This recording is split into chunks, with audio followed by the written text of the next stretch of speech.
Hello and a warm Westmont welcome to everybody today. Thanks for coming out to the 2009 Westmont State of the School District Address.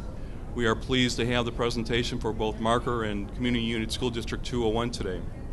My name is Larry Forsberg. I serve as the Executive Director of the Westmont Chamber of Commerce and Tourism Bureau, and we are pleased to do these type of presentations for our members. It's a great opportunity for us to learn more about what's going on in our school districts, such a core part of the community. So at this time, I'd like to introduce the 24th President of the Westmont Chamber of Commerce and Tourism Bureau, Lorraine Devricks. Please give her a warm welcome.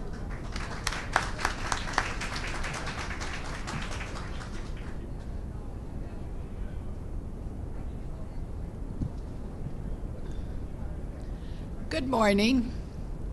I'm the President of the Westmont Chamber of Commerce and Tourism Bureau.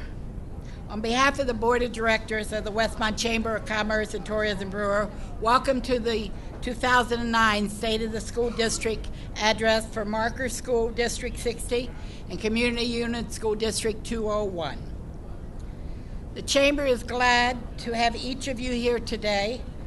Our educational system is a bedrock for the success of our country.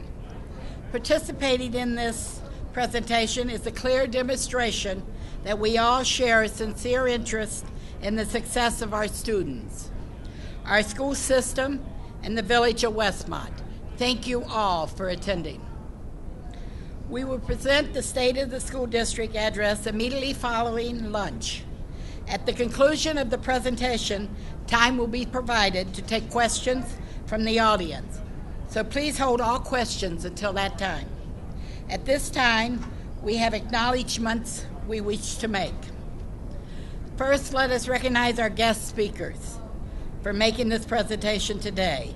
District 60 Superintendent Dr. Kathleen Burning, and Community Unit School District 201 Superintendent Dr. Stephen Ball.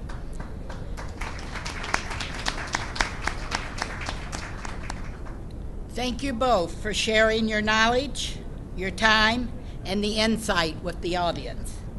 We also recognize our elected officials present today. Village Trustee Pat Cavanaugh.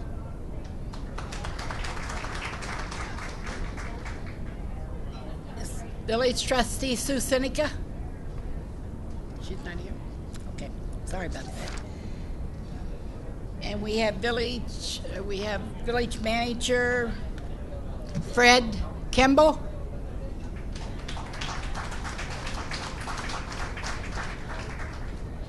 And we have our Village Manager, Ron Serrell. And I'm sorry, Fred, I said Village Manager and Economical Development. Left it out, Director. Okay. We have the President of Community Unit School District 201 Board of Education, Marie Charleston. Vice President of Community Unit School District 201 Board of Education, Diane Thomas. Please stand so in case someone don't know who you are, okay? And Marie, you too. And then we have Community Unit School District 201 Board Member Daniel Charleston. Community Unit School District 201 Board Member Kathy Lubeck.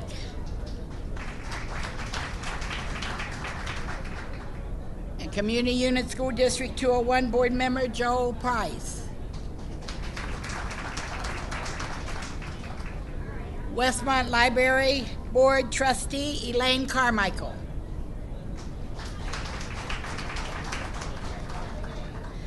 Thank you to each and every one of the great services you perform on a daily basis. Who did I leave out? Kathy. Oh, I'm sorry, Kathy. I went right over you. I must have missed you. I don't have everyone here. Kathy, what's her last name? Casey? I'm sorry, and Community Unit School District Board, Kathy Casey? Yeah, sorry about that. Could we have at this time our Chamber Board members and the past presidents please stand for recognition? Their time and leadership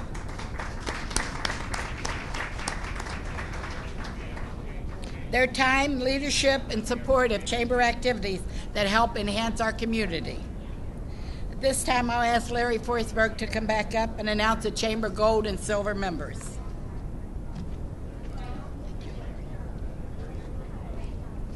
Thank you, Lorraine. We also like to take a few moments at these events to recognize the Chamber members that go above and beyond in supporting the Westmont Chamber of Commerce and Tourism Bureau. So I will read off the list of gold and silver members who voluntarily pay double or 50% more than their annual dues to be supportive of the Chamber. Our gold members are Clarendon Hills Bank, Coldwell Banker, Hinsdale Ogden Office, Creme de la Creme, Expression Dance Studio, First Midwest Bank, it's new to our community, Guava, Indian Boundary YMCA, Laborers International Union 228, Oak Brook Hills Marriott Resort, the Oak Brook Racket and Fitness Club, the Realty Concepts, TM Smith Professional Business Services, the Presentation Group, the Village of Westmont, West Suburban Humane Society, and you and me. Our silver members are A-Best Inspectional Services, Allstate Insurance, Jim Bledsoe, Elite Repeat Resale, Repco Machine Specialties, and Humidor of Westmont. Please give them a round of applause for their support. Please enjoy a delicious lunch. We'll resume our presentation today at about 12:40, and we'll see you then. Thank you. Welcome to the 2009 Westmont State of the School District Address. Our address today is being presented by Dr. Kathleen Burning, Superintendent of Marker School District 60, and Dr. Stephen Ball, Superintendent of Westmont Community Unit School District 201. Let me introduce our first speaker, Dr. Kathleen Burning. Dr. Kathleen Burning received her Bachelor of Science degree in Special Education and Elementary Education from Western Illinois University. She began her career as a second-grade teacher in North Berwyn School District, and after 3 years was appointed to the position of a diagnostic resource consultant.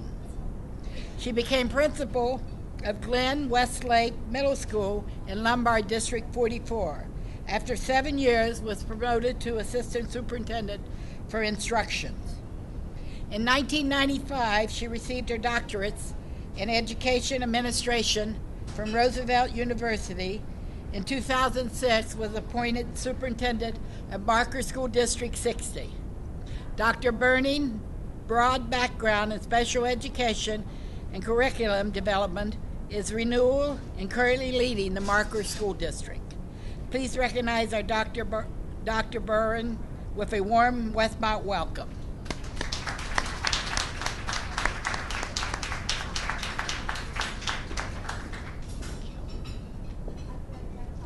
Thank you, Lorraine, for that lovely introduction. And once again, thank you to all of the members of the Chamber and for inviting me here this afternoon to share a little bit about Marker School District 60.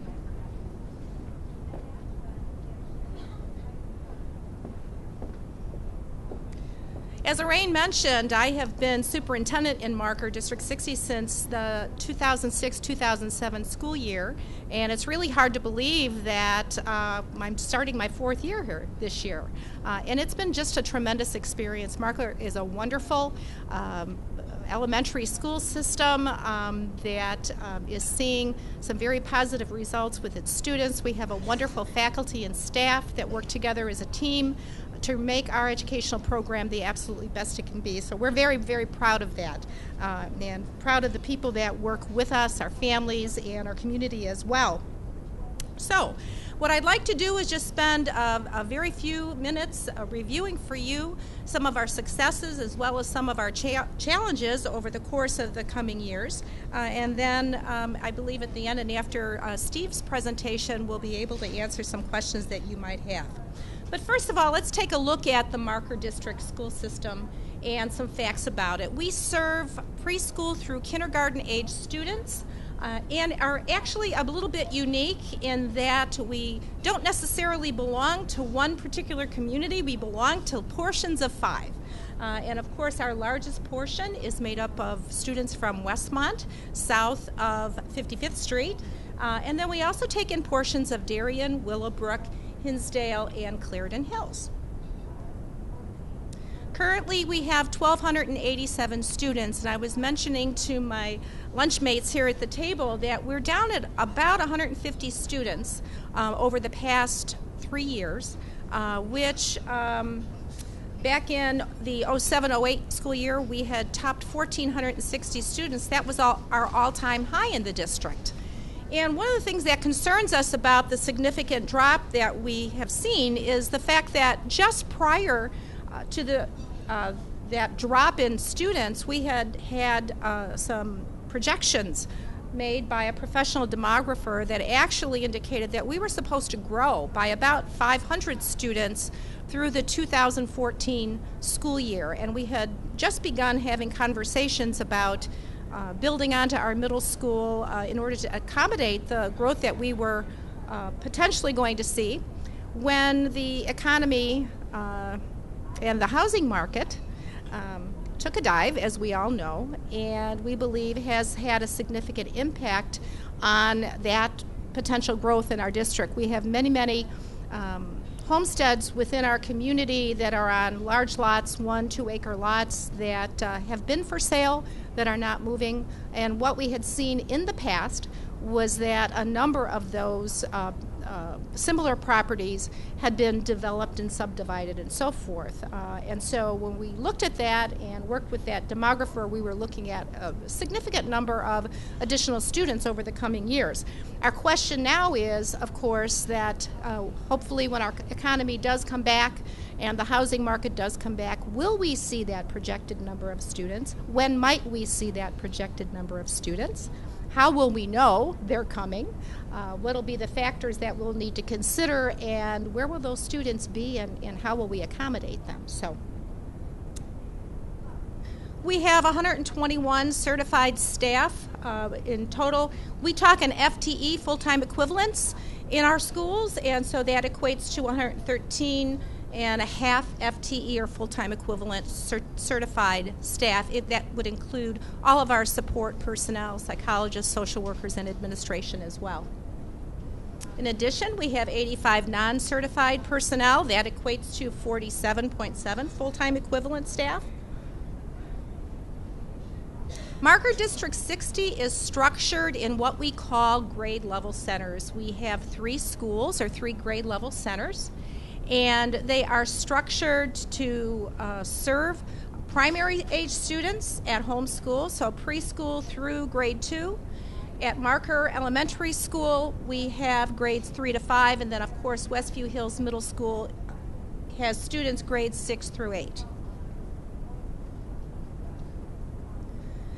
In terms of our high school, the vast majority of our students matriculate on to Hinsdale Central High School. We have about 80% of our students that go on to District 86, and the other 20% of our students will then attend Downers Grove North High School. What I like to do is just give you a glimpse of our 2009 school report card and some vital information from that document. First of all, we have some very basic information that covers what our average teacher's salary is, which is just under $68,000. Average teaching experience, 13 and a half years. And I also want to add to that currently 70% of our staff hold graduate degrees, so master's degrees or better in our district. Our instructional expenditure per pupil is above the state average at just under $7,500. Our total operating cost is $11,000 per student. And one of the things that we have seen, and I will show you a little bit of history here over the past several years, is that our students that come to us from low-income households has steadily increased over time, and we are now at 23%.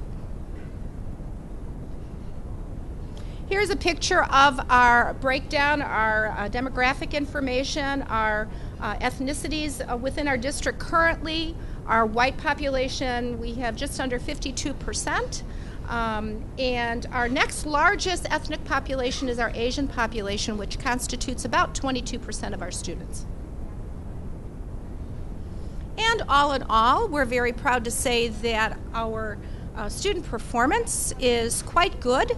You can see as you look at this multi-year or 8-year history here of ISAT results, when we look at all students, all tests, we have been hovering around that 90% of our students meeting or exceeding state standards for the last 4 years. And we're very proud of that, although we want to continue to move at that and even increase that even more. Here's a glimpse of the changes that we have seen within our community in terms of our student demographics and history over the past 10 years within the district. On the left, you can see, again, the depiction of the breakdown of our race and ethnicity patterns. As you can see, our white population of students has steadily declined just about 20% over the last 10 years, whereas our African American, our Hispanic population has grown some. Our Asian population has been pretty steady for some time, as you can see. More significant, I think, is really taking a look at the chart on the right, where you'll see the a 10-year history of the percentage of students within our district who are what we call limited English proficient. That has steadily grown to 10% now, and in fact we're beginning to have conversations about needing to implement a bilingual program, Spanish program at our primary school, given the number of students that we have who need services and who are Spanish speaking. So that is a great change for us and a great change for our staff, as well as the steady increase in the number of youngsters, as I mentioned before, who come to us from households that are low income. As you can see, in the past 10 years, we've grown from just under 10% to where we're at today at about 23% of our population. That's almost 1 in 4 students within our district. Even so, we're very proud when we look at the pattern of results that we have. These are our state assessment results depicting that by grade level for the past 4 years. And I just want to take a minute to explain the charts. What you'll see, that black line that comes across at the 0 point, that's the benchmark where we have the difference between youngsters above that who are meeting or exceeding standards, or students that fall below that percentage-wise who are not meeting state standards.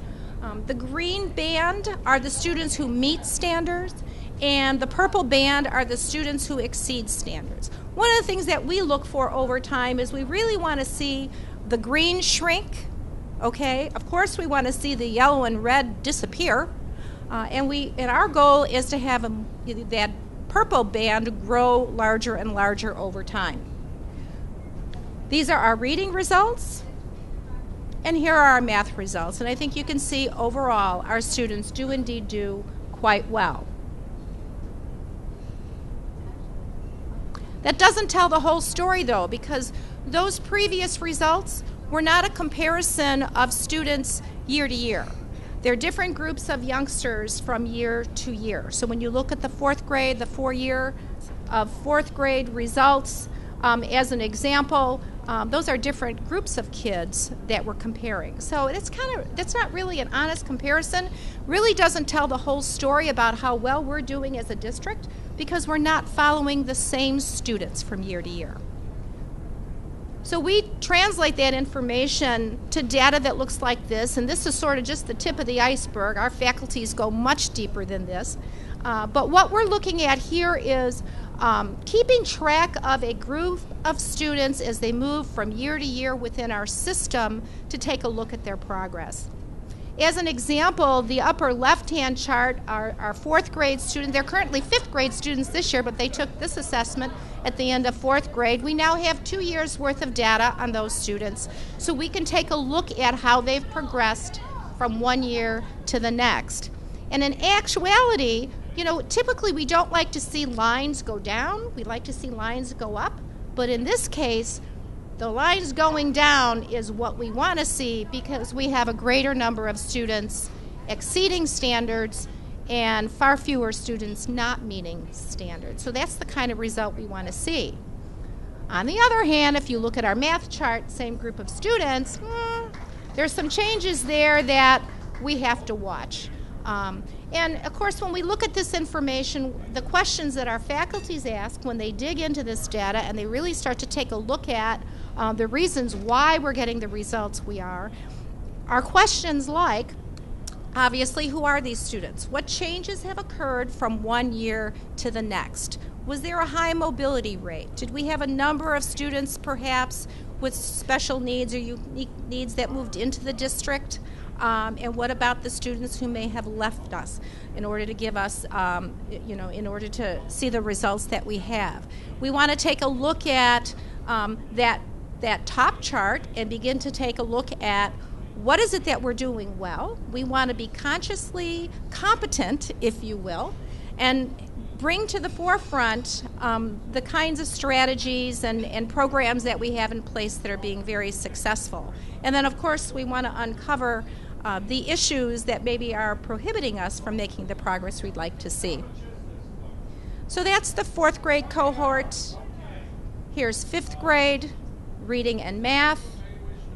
Again, you'll see where in math we have some concerns. One of the things we're doing this year is studying our math curriculum to renew that. 6th grade. And as you can see, we have more and more years of data that we can take a look at. And our 8th grade students.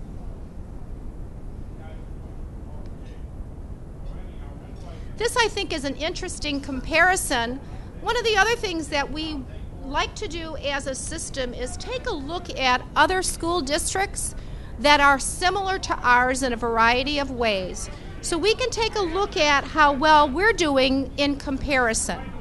This particular comparison is one that takes a look at similar-sized elementary school districts who have a comparable percentage of students that come from low-income households.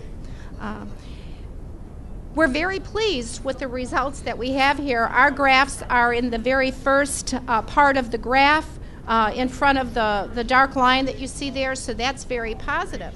One of the things that we would do if we saw another district that had a comparable number of students of poverty, if you will, if they were doing much better than we were in a particular area, we'd want to study that. We'd want to contact that school district, ask them what they are doing differently, what kinds of strategies have they implemented, are there special programs that they've implemented in order to help their students succeed to the level that they are, so that we can learn from other districts.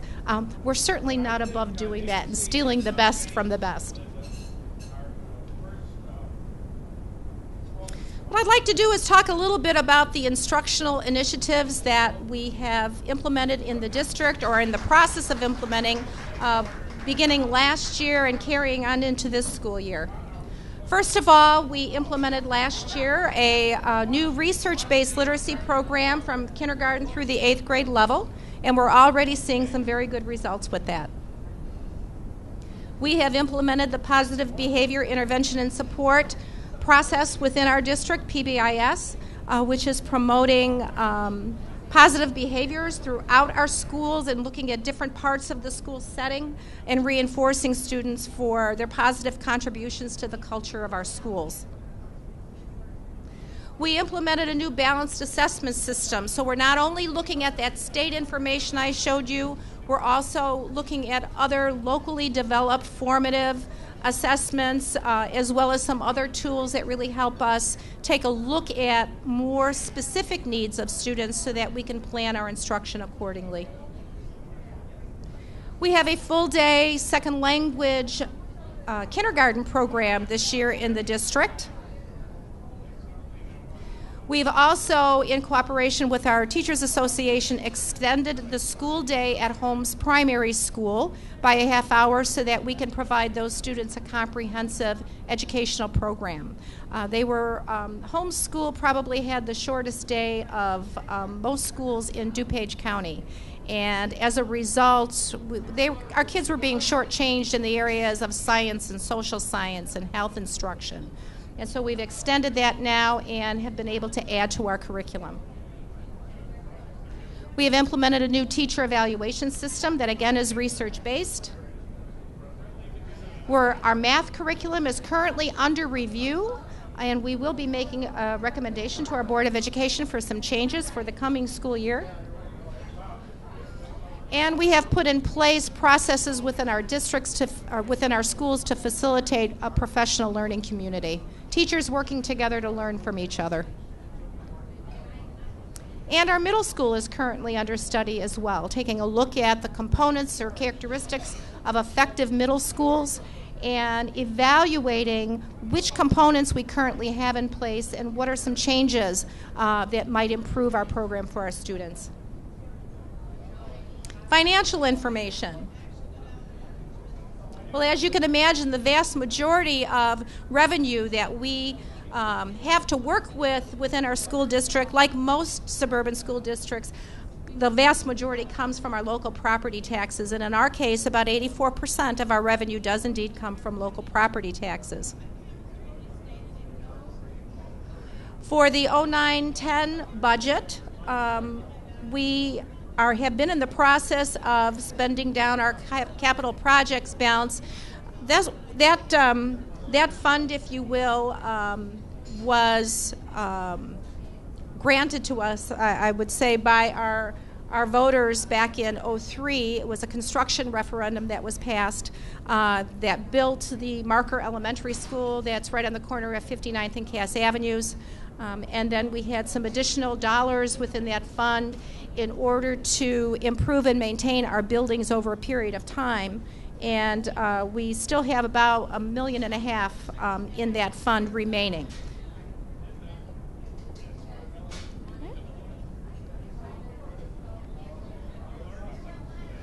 Okay, once again, just a picture graphically of our revenue sources.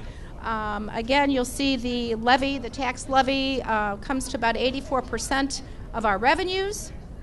We do get, as a result of being in suburban Chicago area, we get very little in the way of state funding, and I know Steve will probably share that information as well. That's the smallest part of our revenues, but nonetheless, a very important part for some of the mandated types of programs we need to provide our children.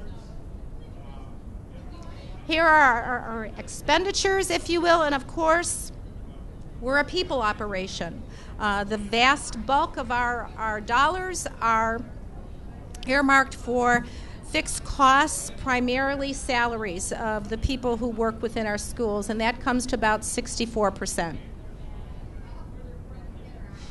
And we work with a financial planning company called PMA that really helps us take a look at long-range financial projections so that we can plan on down the road. We can budget appropriately so that we have dollars that we can have in reserve for when there's a rainy day, and the rainy days are certainly here and coming.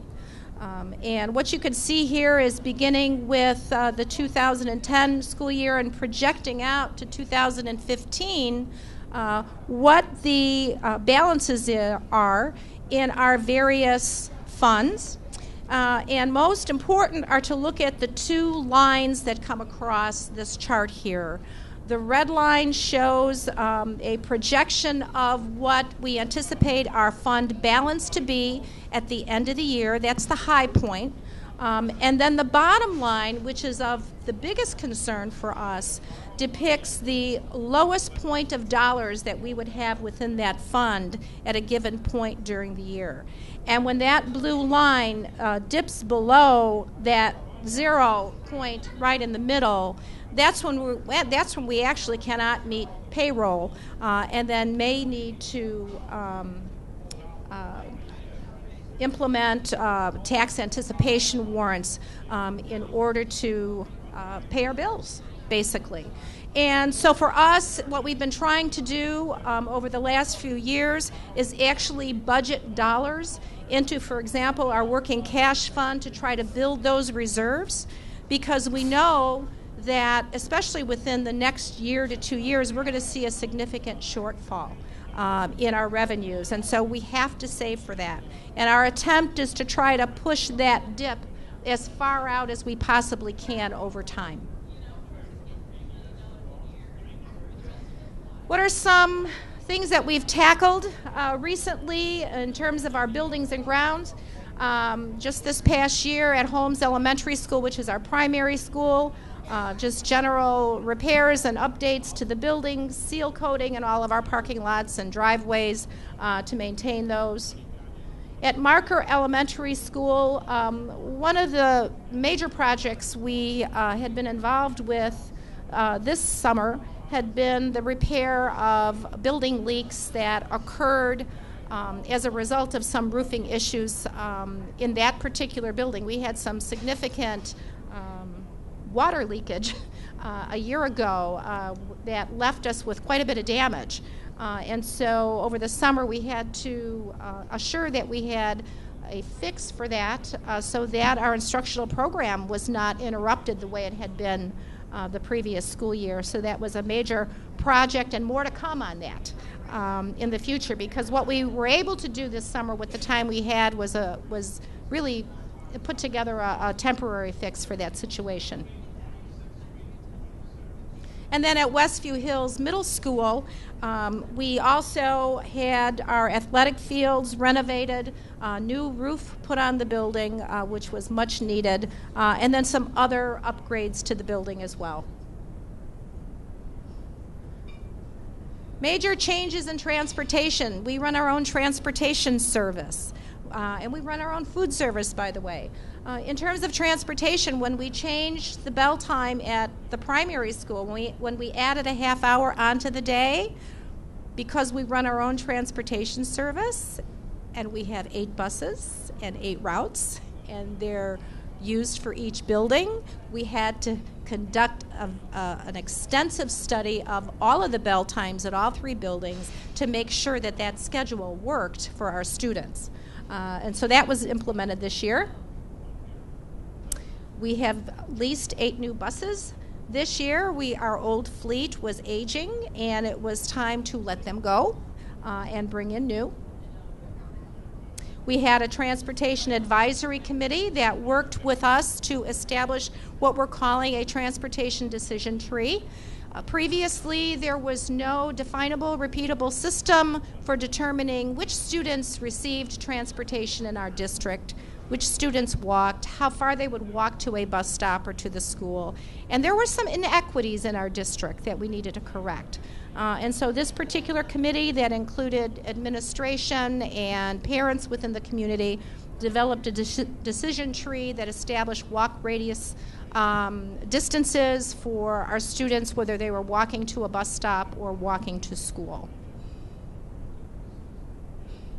And as part of the process, one of the things we will be doing this year is evaluating the costs of our transportation program within the district and looking at the potential of charging a fee for that service in the coming years. Okay, quick quote. In building greatness, there is no single defining action, no grand program, no one killer innovation, no solitary lucky break, no miracle moment. Rather, the process resembles relentlessly pushing a giant, heavy flywheel in one direction, turn upon turn, building momentum until a point of breakthrough and beyond. So in other words, improvement just doesn't happen. You have to make it happen, is the bottom line, according to Collins. So what we have done to answer that call, we have begun in the district a strategic planning process. We have established a district improvement team made up of what we call our anchors. That's board representation, administration, and our teachers association, as well as parents, our educational support personnel, which would be our non-certified personnel, and eventually we're going to add students to the strategic planning committee or the district improvement team. One of the first things this team did was to create a stakeholder survey in our district. And that survey went out to all of our families and to our faculty to get a sense of their perception of need in Marker District 60. We basically asked 4 questions. The first question was, what are the greatest challenges and issues the district will face over the next 5 years? You can see the results of that survey. That dark line that comes up the middle is the work of our committee that as they analyzed that data and they took a look at the cumulative percentage of responses from the greatest responses to the least, which were the critical few challenges that the school district would need to face over the next 3 to 5 years. And our community said meeting the academic and social needs of an increasingly diverse community and school system. We see that in the data that we have. Responding to economic conditions that affect the level of support for our educational programs. Providing support for all staff to manage the pace of change. Responding to the growing outside stressors on families. Keeping up to date with technology. And keeping up to date with our receiving high schools and their programs of instruction. Those were the critical few, if you will, out of all of the responses, the critical few challenges that our committee have identified that we need to focus on. What are the most important skills and abilities students need to have in order to be prepared for a successful future?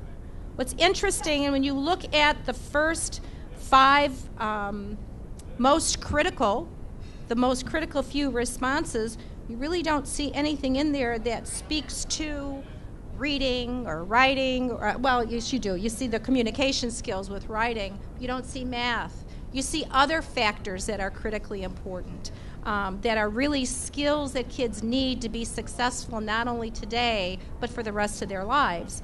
So taking responsibility, being organized, being able to manage their time wisely, these kinds of things were found to be critical skills for our students to acquire. And we asked, what evidence do you use to evaluate the quality education in Marker District 60? Well, of course, our community looks at test scores, but they also compare us to other school districts within the county. They look at the quality of the teaching staff within the system, how well our students do in the high school level and beyond. And bottom line is perception. You know, what kind of information, what stories do our kids tell when they come home at night? Okay, what kind of experiences do our parents have within the school setting and so forth? And then finally, what should the financial priorities for our district be? Maintain current class sizes. We probably have some of the lowest class sizes, in all honesty, of school districts within DuPage County. Our school board has devoted itself to that, has committed to that, and we are attempting in so many different ways to reserve our resources so that we can keep our class sizes where they are. And that's what our community said is most important. They want to see our salaries and benefits competitive so that we can attract and retain the highest quality personnel. They want to see us maintain the programs and curriculum that we have, as well as improve those. Continue to maintain and improve on our technology program. Making sure that we have clean, safe buildings is another area of responsibility that our community has for us. And of course, responsible spending. No one wants to see any deficits. And that's all I have to say about Marker District 60. But again, I thank you for having me here this afternoon, and I welcome you to visit us, whether you'd like to visit us in person or virtually, visiting our website. Okay. Thank you.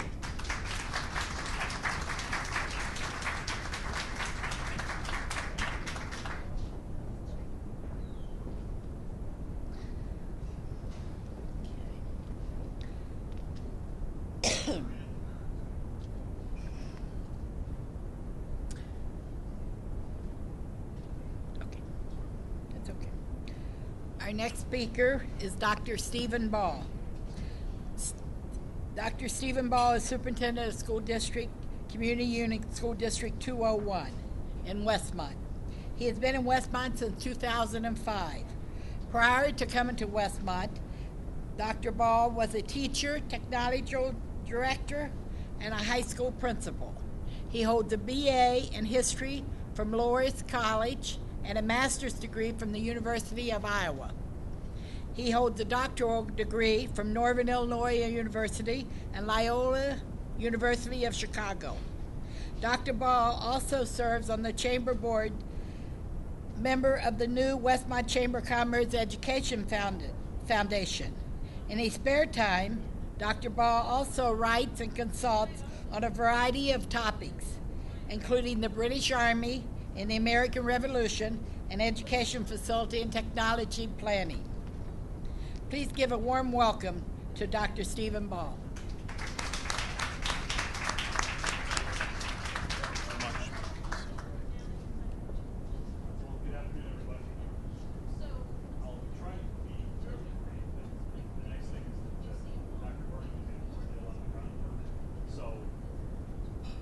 Talk about some of these things. It's going to be very similar to what we're heard. I'm trying to stay. I can't stay by a microphone. It's not going to happen. I'll try to carry it for a while. Really, the big difference between District 201 and District 60, of course, is that District 60 is a K-8 district, and we're a unit district, meaning that we serve students from age of 3 to actually age 22. We serve about just under 1,600 students. We actually have a few more than 1,600 students actually in our schools because we have an alliance with SACID, the special ed cooperative that serves 18 districts in this part of DuPage County, and actually as part of the West Cook DuPage Special Ed Alliance actually serves students from 94 different school districts in the area. So we have about 135 faculty. We have 99 non-certified staff, and right now serve in 4 schools. The demographics, our demographics have been fairly steady. The vast majority, 3 out of every 4 students are white. Real keys for us is that our special education rate at 18% of our students are identified as special is pretty much the highest in SACID. It is the highest in SACID. And our low-income percentage actually continues to climb, though the climb has been a little more gradual than you heard from District 60. We have about 26% of our students who are low-income, a much higher percentage identified at Miller than, for instance, at high school. Though high school students tend to underrepresent themselves, underreport themselves. So, for instance, if you took everybody from District 60 and the other feeders to the Hinsdale district, you would see that the high schools have a lower rate of poverty, and part of that is because some high school students don't want to necessarily be represented as being from a family that requires that they take free or reduced lunch. Okay.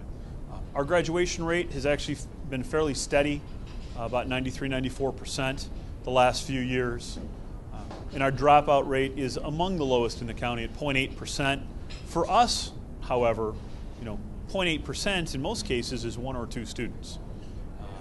And we pride ourselves taking a lot of work to try to make sure we keep that dropout rate as low as possible. For instance, our graduates from the class of 2009, so the last spring's graduates, we had 114. So it was a small class. The year before we actually had 140-some graduates. Almost 93% of them basically went on to either a 2-year or a 4-year school. You've seen the number of people going to the College of DuPage going up. A big piece of that is economics, at least when you talk to the students. They're trying to save up money. College of DuPage is a fabulous opportunity for the price. And then a certain percentage of our students either go into the military, and don't forget them tomorrow on Veterans Day to take a second to thank those young men and women, our graduates and others who are out there serving our country. And then a percentage of our students go on to the world of work. Right. One thing I think that for a unit district or a high school district, it's really a very key indicator of success is the college matriculation rate. If you look back to 2001, about 81% of our students went to college.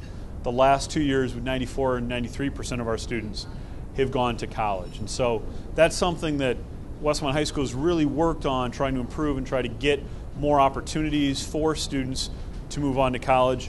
it was a very key focus of the student services area of our strategic planning process to make sure that we provided more opportunities for students, we reached them earlier in their high school career, and tried to really focus on moving them forward to make sure that when they're ready to go to college, they have options and they've made the necessary preparations that they really have good options when they want to go to school. Okay. Our ACT score at the high school actually last year was the highest it's ever been. If you take a look at the graph, one of the things when it goes down is tied to No Child Left Behind. Prior to No Child Left Behind, all students didn't have to take the ACT. They didn't take it as part of the Prairie State necessarily. The class of 2000, which is the low point, or 2006, excuse me, it's the low point, is one of the first years where all students, regardless of their academic standing, whether or not they really were going to legitimately go to college, for instance, because they might have severe learning disabilities or be cognitively delayed, etc., they're still required to take that Prairie State exam. And so that's one reason why you'll see in most schools, most high schools have seen a slow decrease on their ACT score until the last couple of years, because they kept on adding more students who are taking the test every year. But this year, I'm very happy to say, we've really focused on putting some incentives in place for students and getting kids to take this test seriously, getting the teachers at the sophomore and junior level particularly to focus on making sure kids are prepared to take that test, and that's shown great dividends for us. Because again, that's the highest score Westmont High School has ever had since the kids have taken the Prairie State exam. School report card data, and again, I'm not going to go through sort of piece by piece with that information is all on our website. You can take a look at it. Be careful, however, because, Dr. Burning just nodded, rolled her eyes. School report card data is not always accurate. For instance, this year they reported we have 110 certified staff members. I just told you about 3 slides ago, that we have about 130, right? I have no idea where they came up with that number. In fact, recently, the School Board Association and the Superintendent Association had a joint meeting, and one of the topics was the number of inaccuracies that show up in the school report card. The other thing is, over years, different things are addressed in different ways. And so they don't necessarily really report as an apple-to-an-apple comparison. My favorite example is the graduation rate. It's probably the most flawed statistic on that report card, and that's because they determine graduation rate at the state by taking how many kids you have as freshmen. And so if you have 100 freshmen, then they look at how many kids you graduate. If you graduate 100, you have 100 kids. They don't take any account to kids moving in or out. Now, they are smart enough not to report a graduation rate over 100%, because they figured out they can't do that. That might raise questions for people, so they don't do that. But if you look, for instance, areas with large growth, for instance, until the last couple of years, especially out in Naperville, where there are many more kids in the pool of seniors who than were there 4 years ago, their graduation rates are always over 100%. So they report it as 100. It's a very flawed statistic. In fact, it's one the federal government is very unhappy with. They don't like the way we do graduation rates in the state of Illinois, and hopefully you're going to change that sometime to really look at cohort survival. The better number to always look at is the number of students who are listed as dropouts, because those are kids who actually are leaving school and didn't just move to another community. State testing. This shows our reading and math scores. The bold lines are math in black and reading in red. And you notice overall they're doing very well. They're moving up probably about 10% or so over the last decade, more or less. But if you take a look, the dotted lines particularly, those are students who have special needs, and so they have an IEP, an individual education plan. If you take a look, those students are doing much better than they were 5-6 years ago. Instead of 20% of the kids passing the state tests, we're now in the 60%. And again, those are small groups in districts like ours or District 60, and so there's some variance sometimes just based on those needs, especially when you're dealing with special needs students. You might have a lot of students in one class, for instance, who are autistic or on that, the autistic spectrum, as opposed to students who just need speech services, but they count in the same way. So generally our trends for our state tests have been very positive over the last few years. Right? Reading specifically, about 80% of our students are passing the test in reading. One area for us where we're really struggling is those students who are English language learners as well.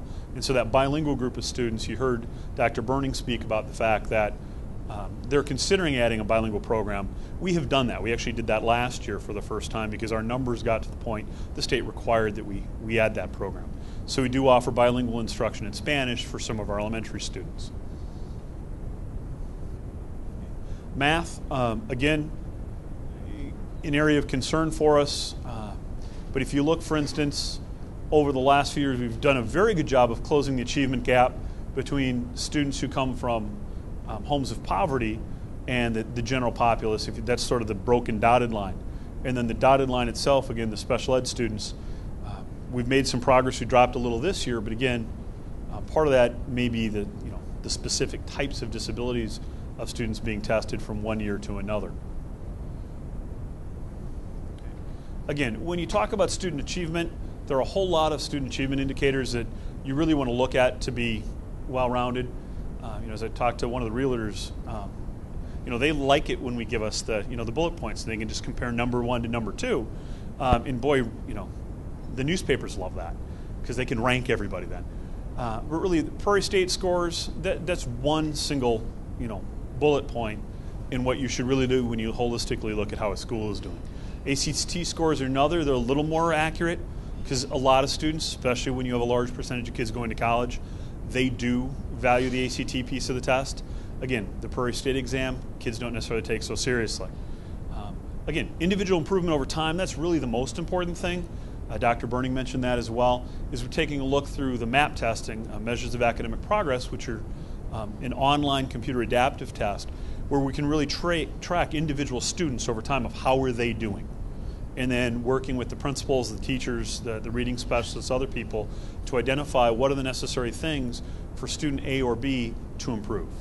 And that's really where improvement is. It's really about the individual student and what we can do for each of them individually, because they all come to us in different places. Advanced placement, the number of kids in honors courses, those kind of things. Again, the graduation rate is not really a great number, but the dropout rate's a pretty accurate one. Attendance rate, are kids coming to school every day? Are they happy to be here? You'll see our attendance rate has actually gone down a little bit, is what's been reported, mostly because we have new software in place in our buildings. We do a much more accurate job of taking attendance at the high school and junior high than maybe we did 4 or 5 years ago. Extracurricular activities. One nice thing about Westmont High School is that the vast majority of our students participate in one or more activities. We have a very high participation rate, and one of the nice things about a small school is you can have kids who are both, in band and a cheerleader or on the football team. They don't have to specialize and just choose one thing like students often do in larger schools because it's just too competitive. And so one nice thing to see, for instance, is at a football game where you have a football player this year actually in the band too, in his pads, pulls his pads off quick and runs out to play in the drum line along with a cheerleader who's playing a flute or something in band. And that's an opportunity that kids just don't have in the same way in larger schools. And so those participation options are very helpful. Again, just sort of a number overall, sort of where our scores are by school. And this will all be available on the school district's website in the next day or so that opportunity to prevent, if you want to go through these numbers in detail, you can. If you have any questions, feel free to email me. There's a comment section on the website where you can email your questions. Again, Manning scores have gone up. The dip there is actually the year that South was first reported on Manning's report cards, and that's why the drop, but things have continued to go up now. And we're doing a pretty good job there, I believe. About, in both cases, more than 90% of students are passing the exams in both reading and math. Expected over the next few years, it's probably going to change from a standpoint that there's something called the Core Curriculum Project, and they're really trying to change the standards and create some national standards. And most people thought originally when they created those standards that was actually going to lower the high school standards. Illinois has probably one of the highest sets of high school standards in the country. And that's why you'll see high schools almost notoriously, in almost all cases, are doing much less well on state tests than their elementary counterparts. In fact, one high school district is actually suing the state over that because they feel they puts them in a really negative situation with their constituency, because people go, the elementary schools are all doing well why not the high school?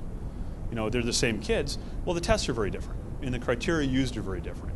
What we're hearing now from the State Department of Education and from the federal government Department of Education is that instead they're going to raise the elementary score, the elementary requirements, and so I think over time you're going to see much more elementary scores look like what you presently see as high school scores. Again, Miller's scores are very good. Their math scores have really been very steadily improving. A lot of that, Dr. Burning talked about in District 60, they're working on their math curriculum. A couple of years ago, we created a curriculum director position in our district to really take a look at our curriculum and make sure we had a unified K-12 curriculum. And that's something that, Christy Civic has been working very hard on the last few years. And really this shows what you don't see on here because they only come in 4th, 7th, and 11th grade are the science scores. Similarly, we've had a lot of improvement in our science scores. A lot of that has been tied to just creating a unified, coherent curriculum, K-12. Our reading scores at Miller still suffer a little bit, again, because we have a very high bilingual population. And so we have a lot of students who come in who just don't speak English and they don't have familiarity at English at home. We've worked with both our special ed and our ESL people to try to think of some summer options, for instance, so we can create so that a student doesn't leave school in June not to hear a word of English again until August. That's not particularly helpful for their learning process. And again, with the budget constraints we'll talk about in a bit, those are concerns, but those are real needs for us to make sure that students leave elementary school having a firm grasp of the English language. Again, the junior high trends, our junior high numbers have gone up pretty considerably in the last few years in both reading and math. We took a dip here in math. I'm not exactly sure why. Number of issues that Christy and the staff at the junior high are trying to work on along with our elementary staff. But overall, we want to try to improve our math scores because at the high school we're still seeing math scores not where we want to. One of the things we did 5 years ago, actually, in 2005, beginning of that school year, was put in place new graduation requirements to require that students have 3 years of math now instead of only 2 that they had prior. And if you notice, we have much higher ACT scores. A big piece of that is tied specifically to those graduation requirements. Kids now have to take that second year of algebra in order to graduate. So instead of 20 to 30 or 80% of the kids even taking that, we now have almost 100% of those students taking 2 years of algebra, or excuse me, the second year of algebra, and a third total year of math. The high school did not make adequate yearly progress as defined by No Child Left Behind. Our graduation rate is good. We didn't make it again for math. Just in comparison, though we didn't make our adequate yearly progress in math, only 4 high schools in DuPage County out of the 22 in DuPage County that report scores made adequate yearly progress, and actually only 2 of them made progress last year. So, this is an issue for all high schools, and it's going to continue to be. But again, our reading scores improved 27% last year and 8% this year. And again, math has been more than a 25% improvement over the last 2 years as well. So we're clearly moving in the right direction. And you can see our Prairie State exam. See this again, the scores, since we put some incentives in place for kids to take the exams more seriously, because there's really no individual reason for them to take the test seriously. Many students take the ACT seriously, and then the next day kind of take the day off mentally as they do the Prairie State exam. And what the ultimate goal for the students, if they meet or achieve standards in all 3 areas, Mr. Carr, the high school principal, takes them to a Cubs game. And that does seem to motivate a small percentage of the students. So that has been very helpful. Again, we've really worked over the last several years. In 2001, we had 1 AP course. We had AP Calculus, and that was it. Now we have about 15 to 20 AP options. And our enrollment, even though we actually have fewer kids in the class of 2009, we only had the 114 kids versus the 140 in the previous class group. We had 150 student enrollments last year in AP courses. So we've really added we've really increased the number of students who are exposed to that advanced placement curriculum. And there's a lot of research that will tell you that even if the students didn't necessarily do well on the AP exam or even take the AP exam, and we have a very low rate of students that actually take the exam, that exposure to that college level curriculum is clearly helpful for them when they move into college courses. Financial information. Okay, so that was sort of the good news part of the presentation. This will be the not so good news part of the presentation. If you notice, the vast majority of our dollars also come from local property taxes. It's about 78% now, so not quite as much as District 60, but it's a high percentage of our total. We've done a lot of things to try to reduce costs over the last few years. Closing South was one of those pieces. Saved us, between a very conservative $500,000 and a more accurate, probably $700,000 a year savings. We would almost be in the point where we'd be out of reserves now if we had not done that. Last May and June, the board considered made another $500,000 worth of cuts over the next 2 years to save another $1 million. So again, one thing that we're really anticipating is that there's going to be a fairly significant drop in state aid next year. And again, Dr. Burning is rolling her eyes and shaking her head.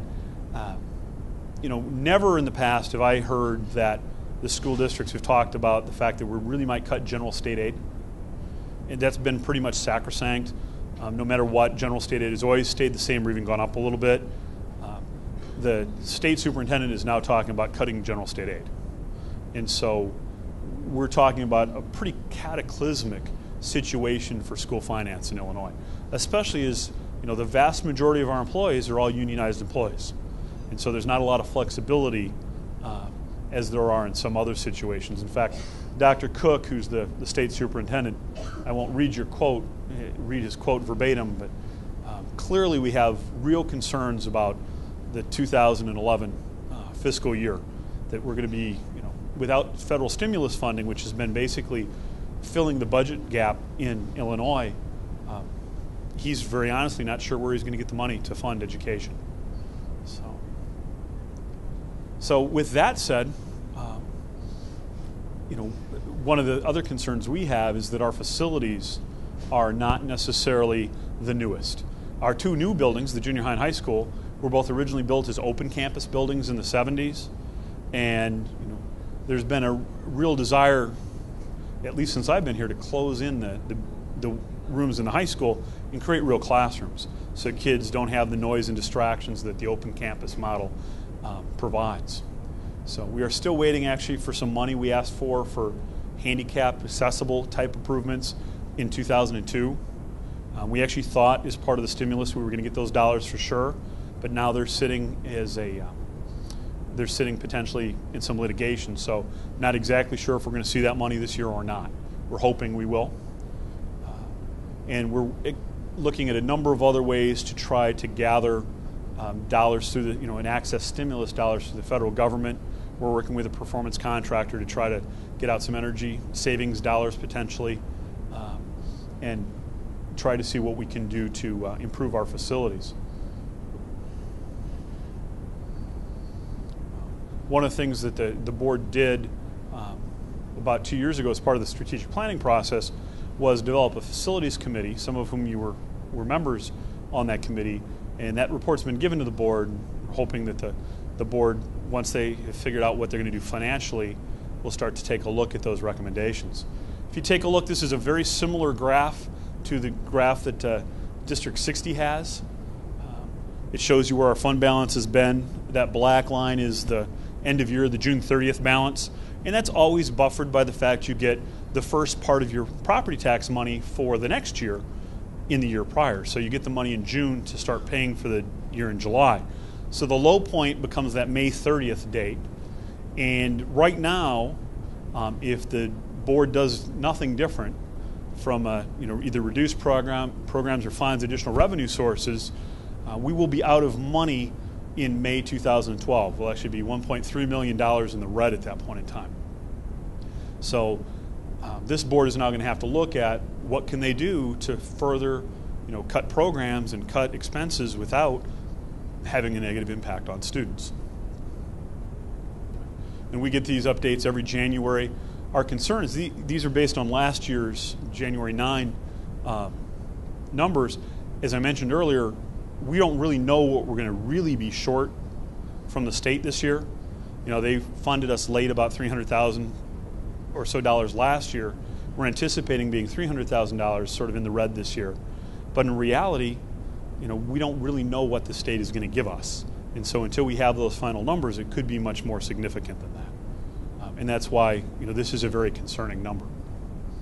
Our goal every year is to try to figure out how to push that number out a couple more years. When I got here, we were originally going to run out of money in 2010, and you know, teachers unions and some others have sometimes told either Ms. Jones or myself, Maureen's our business manager, well, you know, you always say that you're going to run out of money, but you always, you know, find the money. I said, well, we worked really hard at reducing expenses to move that number out, but this number is becoming much more difficult to move. It's getting harder to move that red line, and that's, you know, an area of significant conversation for the board.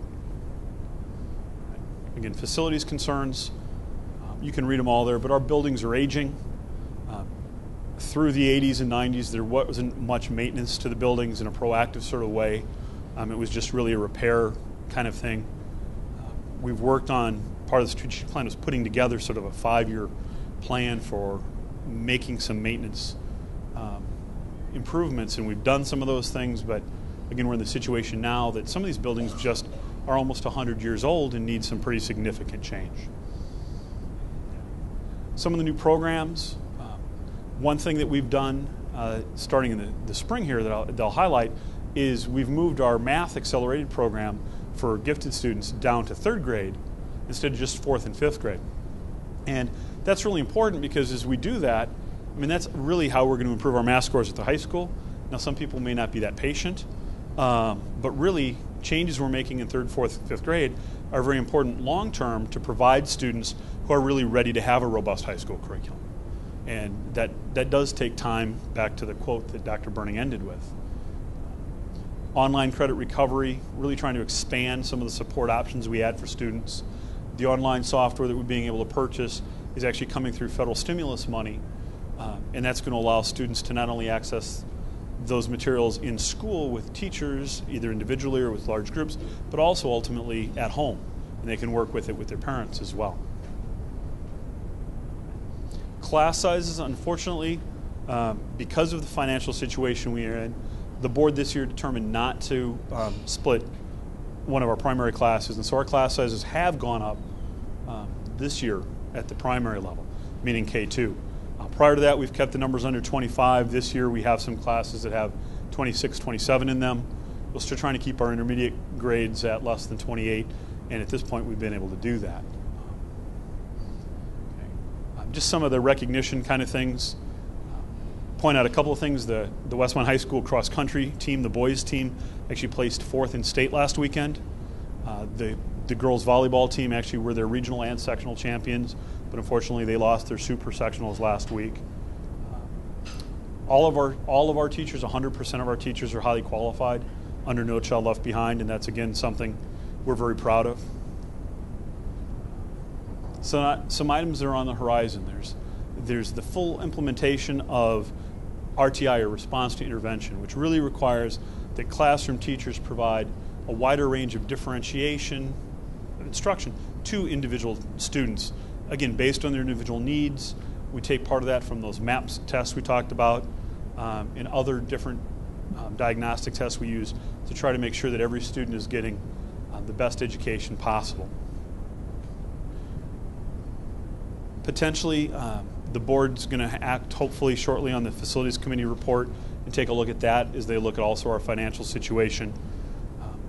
The board about a month ago, a couple weeks ago I guess, determined to move forward with a strategic planning using a facilitator to help with that process. Linda Hansen from School Exec Connect will be working with the board on strategic planning over the next several months. And then we're also looking potentially at renaming the junior high school in honor of Keith Becker, who was the former principal there and devoted a very long life of service to School District 201. So, okay. A few upcoming activities: the high school craft show, winter concerts, spring musicals. The board asked also that I specifically speak about January 12th, the board meeting that day at the high school. There'll be a State of the District question and answer opportunity for those people who are hearing this, for instance, on cable or pulled it off the internet. If you want to come to that meeting, you'd have the opportunity to ask your questions about the district and the State of the District address. I guess I would further ask you, if you have a question, don't wait till then. Feel free to email me or call the district office, and we'll try to get an answer to that question for you. All right. Thank you very much. Please give a warm round of applause to Dr. Ball and Dr. Burning for a great presentation today. They're both examples of the type of leadership that we enjoy here in Westmont. A couple weeks ago, someone asked me why the Chamber does this presentation, and I just wanted to share just a little bit of insight. The Westmont Chamber of Commerce has a long history of interfacing, interacting with the local school districts. For those of you who do not know, we have an Education and Awards Committee, and I know we have several representatives here. I'm going to ask you to each who serve on that committee to stand up for a moment, be recognized. And we have several that are not here. Dr. Burning's also on that group, as is Dr. Ball. This group spends an awful lot of time and effort doing fundraising. Over the years, we have donated thousands of dollars to scholarships to students from Westmont area, and we're very proud of that fact. So thank you to the Education and Awards Committee. And we're very interested in what's going on in our school district because we know that's the core part of our community. So we look forward to these type of presentations in the future. Also want to say thank you to the Guava Restaurant. Dan, could you come up and accept a warm round of applause from us? Dan is one of the managers here. I'd like to thank the Westmont Chamber of Commerce, the Village of Westmont, and the Westmont School District for hosting your event here, and it's truly appreciated. Hope everybody had a wonderful lunch, and just a friendly reminder that we are available for private parties. Our website is guava-TLC. TLC stands for TasteLiveCelebrate.com. And our phone number is 630-654-9600. So thank you very much. Dan, thank you for the warm hospitality today. Greatly appreciate it. Lunch was terrific. And also just a quick closing reminder, there's a few sheets on your paper of some upcoming events. Also want to mention we've got the Winter Ball coming up on December 19th. We've got a record turnout for that event. And Maria, I see you. Excuse me, November 19th. Over at the Oprah Hills Marriott Resort, and we're looking forward to just a wonderful evening, so come on out and join us. And again, thank you for being here today. We greatly appreciate your participation. Thank you.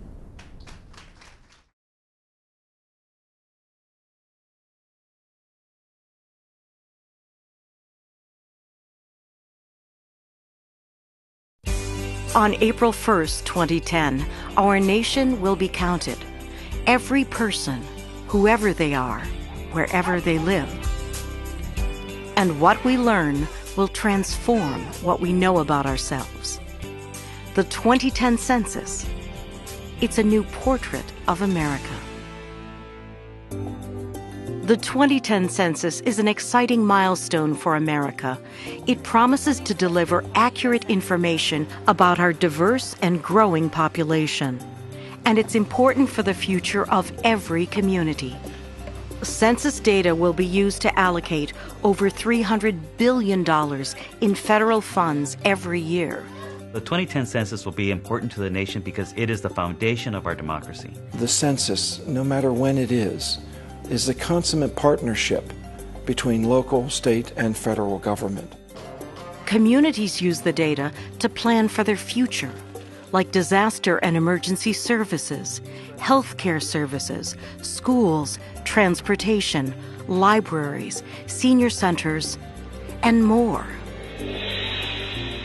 The 2010 census builds on the success of previous censuses and is the best planned and most well-researched census ever.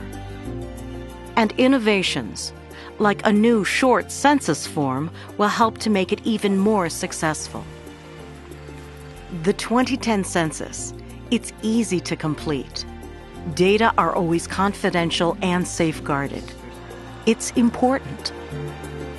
This census is a commitment to the American way of life. To be counted as a resident of the United States, I think, is one of the proudest things that can happen to you in this country. It's important. Stand up for yourself. Be counted. Let people know you're out there. The 2010 census. It's a new portrait of America.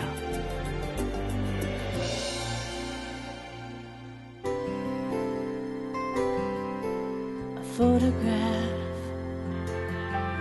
a time and place, a picture holds a moment's space, a portrait of hopes and dreams, telling the story of our times.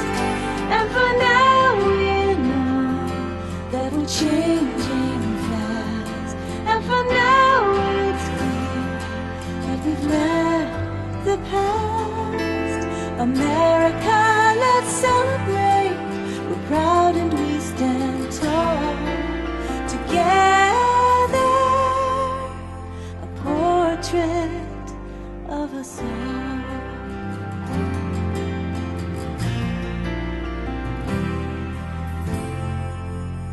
The 2010 Census.